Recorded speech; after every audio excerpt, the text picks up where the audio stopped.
boss ay kakabit tayo ng timing belt. Ito na yung part to mga boss ng ating Hyundai Galloper. Meron tayong bago mga boss. Kakabit na natin ito. Muna natin gagawin mga boss ay kakabit na natin tong tensioner nya.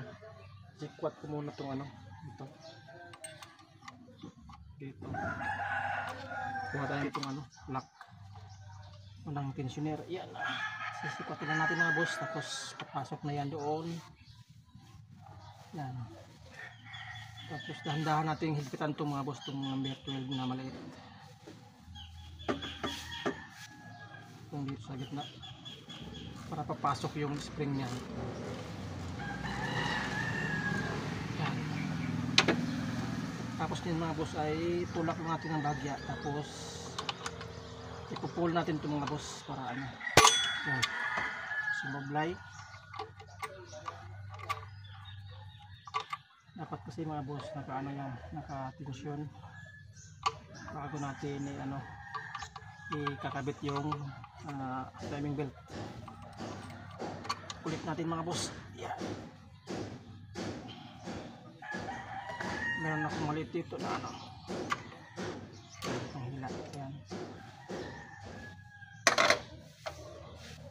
I-tensyon natin na talagang sasagad siya. Yan. Kasi hindi natin masasagad yan mga boss, ay mahirapan tayo magkabit.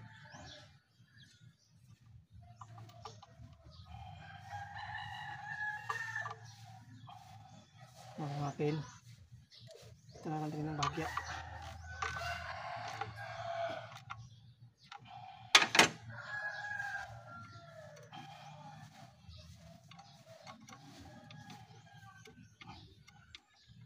Ikutin natin ito mga boss. Ayan. Tapos sisikwatin natin ito ng bagya para maipupul natin itong itong bolt na dapat higpitan. Sa mga Star X mga boss, D4CB, D4BB, ito yung mga tensioner nila mga bossing. Kailangan natin ng maisagad itong mga bote.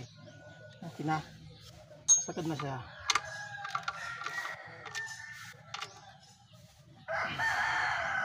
Siguraduhin natin ng mahigpit sa mga boss para hindi siya babalik.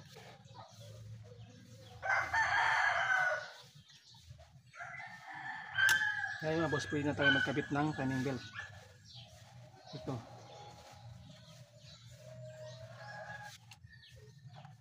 yung sa injection pump.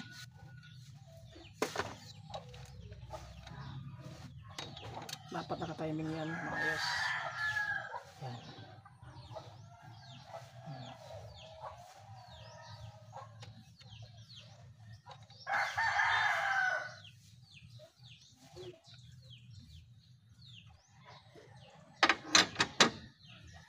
Simulan na natin mga bossing. Yung timing belt niyang bago, kakabit na natin.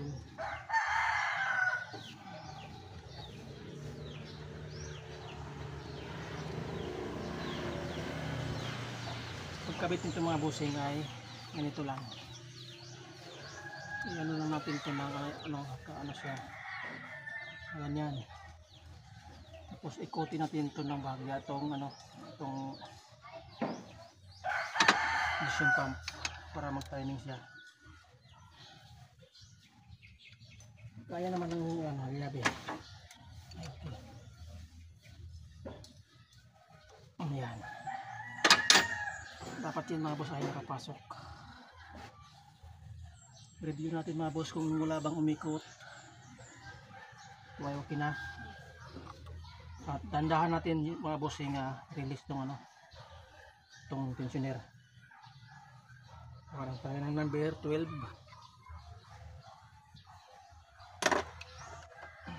para magpipress siya mga bossing. Kuha natin yung tamang timpla. Release natin itong number 12 mga boss. Yan, magre-release na yan. Yan.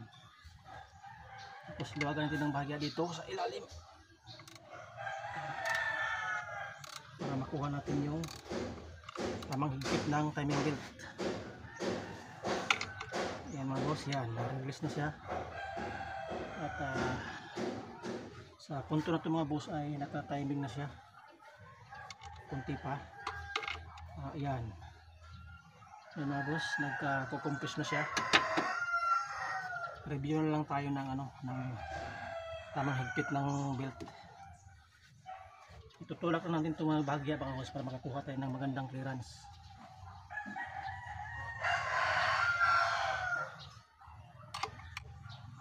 Hanap lang kayo ng medyo na may tutulak natin mga bossing para kunin natin itong magandang clearance ng timing.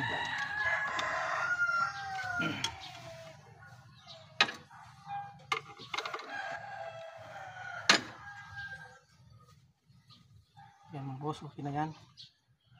At pwede natin itong higpitan. Review tayo mga bossing para maayos yung natin pagkabit. Wala namang gumalaw.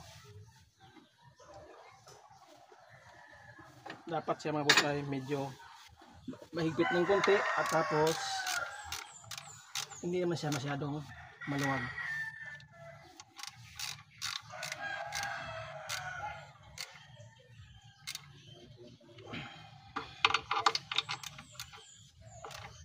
Sa puntong ito mga boss ay okay na siya. Ito nakatensyon na, nakatiming na rin itong engine pump. At ngayon mga boss ay pwede natin itong ikutin. Lagay muna natin itong huli para hindi siya lalabas. Nalagay muna natin ito temporary mga boss. I-release ko pa to. Lagay ko muna temporary para maikot ko yung crankshaft para hindi siya lalabas.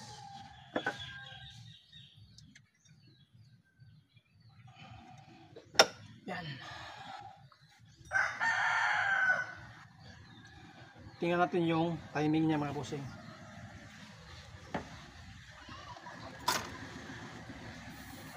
Lagyan mo ng bolt para sigurado tayo na hindi siya lalabas.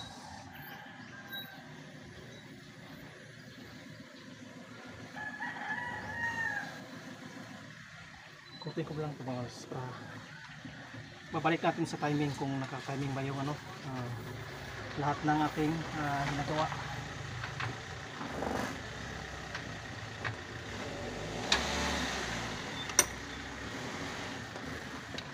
Subukan natin mga boss i-timing ng 360 degrees.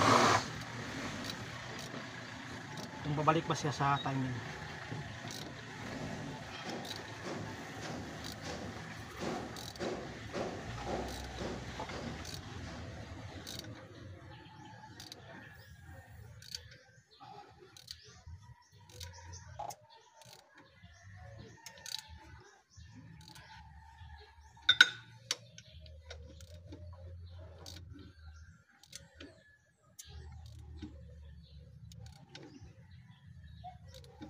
Malapit na tayo mga boss.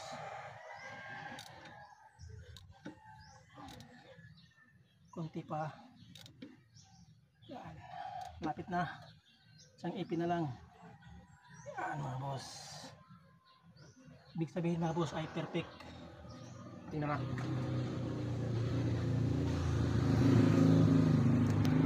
Tingnan natin yung timing. Yan boss, ito yung timing niya sa camshaft. Pantay naman. Yan. Dapat magkatugma yung dalawang to. Itong araw na to dyan. Tapos injection pump mga boss. Ito natin. Yan, injection pump na yan.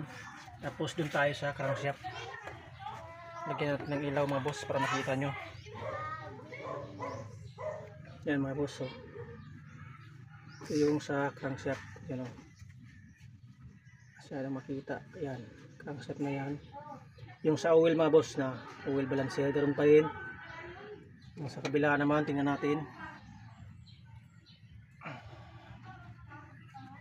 Kasi wow. Makita. Yan mga boss, tingnan nyo. Kita ano lang ano.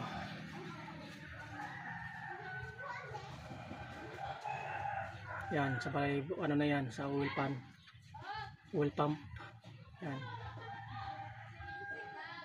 Masyado makita, masyado.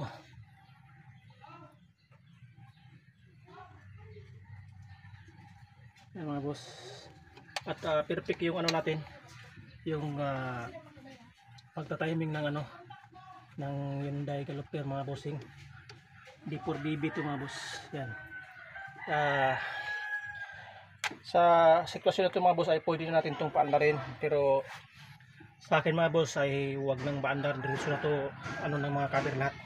Kasi perfect naman ito mga boss, wala na sa problema. Kasi pag hindi nyo yan na timing ng balik timing mga boss ng 360 degrees at hindi siya bumalik sa timing, ay ibig sabihin mga boss ay salang yung timing natin, may kulang.